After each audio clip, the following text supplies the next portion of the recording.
Washington slept here. That's a phrase almost as old as America, as many small towns all tried to get a little bit of fame of the famous first president. But we know he slept in Augusta. He spent 3 nights here in 1791. We know it was reported in the Augusta Chronicle, and his diaries confirm it. But where did he sleep? Well, that's a bit of a mystery. For 3 nights in May 1791, the famous first president enjoyed the food, the sights, the dancing, the food, the academics, and the food of Augusta. Yes, we fed him well and often.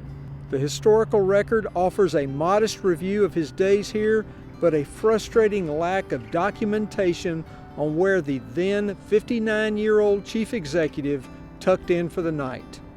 Residents of the Hill area claim Washington slept at the Mount St. Joseph Convent, but that was doubtful, said Augusta's legendary historian Ed Cashin. One of the best local legends was that George Washington spent the night with another famous Augusta patriot, George Walton, here at Walton's home at Meadow Garden. It's a wonderful story. They told it for years, but it probably didn't happen. Cashin said Washington spent his nights within the town's limits, and back then, Meadow Garden was out in the country. Cashin said the most likely spot was Mrs. Dixon's boarding house on Bay Street. He always stayed in public houses if one was available, Cashin said, and Mrs. Dixon's was such a place on his arrival May 18th.